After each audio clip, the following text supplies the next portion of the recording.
शिवसेनेचे माजी मंत्री आणि आमदार अर्जुन खोतकर आपल्यासोबत आपण त्यांच्याशी बातचीत करणार आहोत। आज सुनेत्राताई यांनी मंत्रालयामध्ये पहिल्यांदाच पदभार स्वीकारलेला आहे आणि राज्याच्या त्या पहिल्या महिला उपमुख्यमंत्री आहेत।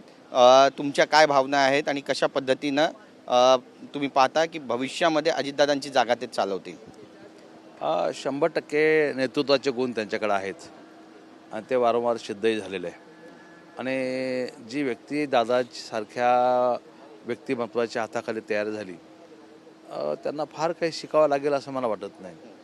आणि स्वतः देशाच्या पार्लमेंटमध्ये होताच त्यामुळे मला असं वाटतं की लहानपणापासून माननीय थोरले पवारसाहेब असतील, माननीय दादा असतील किंवा घरातले इतर रोहितजी असतील, या सर्वांचं ते पाहतच आलेलं आहे। त्यामुळं मला असं वाटत नाही की कुठे त्याला अडचण जाईल।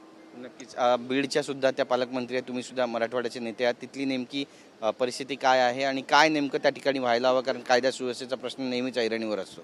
हो, बीडबद्दल दादा कायम बोलायचे की आता मी बीडला बारामती करील। तर मला असं वाटतं हे आव्हान आहे त्यांच्यासमोर आणि ते त्या बाबतीत मराठवाड्यामध्ये बीड जरी झालं तर आम्हाला काय, कारण की आमची माती, आमची भूमी आहे। जालना, बीड या सर्व गोष्टी, बीड झाली, सुरुवात झाली तर जालना पुढे होईल, करावं त्याने। दोन्ही राष्ट्रवादीच्या विलिनीकरणाची पण चर्चा सुरू आहे। काल देवेंद्र फडणवीस यांनी अमित शहा यांची पण भेट घेतलेली आहे। त्यावर संजय राऊत यांनी सुद्धा टीका केलेली आहे की फडणवीसांच्या मंत्रिमंडळामध्ये, फडणवीसांच्या सरकारमध्ये अमित शहांचे दोन पक्ष, एक शिवसेना आणि एक राष्ट्रवादी, याला उत्तर कसं देणार? तो काय आमचा विषय नाही, तो दोन्ही राष्ट्रवादीचा आहे, ते वरिष्ठ लोकांना विचारा।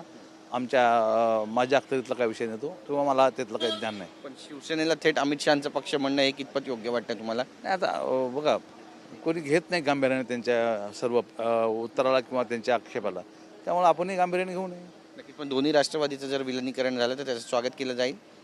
आता तो त्यांच्या पक्षातला निर्णय आहे, झालंच तर आम्हाला आनंदच आहे। धन्यवाद आमच्याशी बातचीत केल्याबद्दल। तर आपण पाहतो आपली भूमिका या ठिकाणी मांडली। कॅमेरा पर्सन खंडूराजचा गिरीश गायकवाड, TV9 मराठी, मुंबई।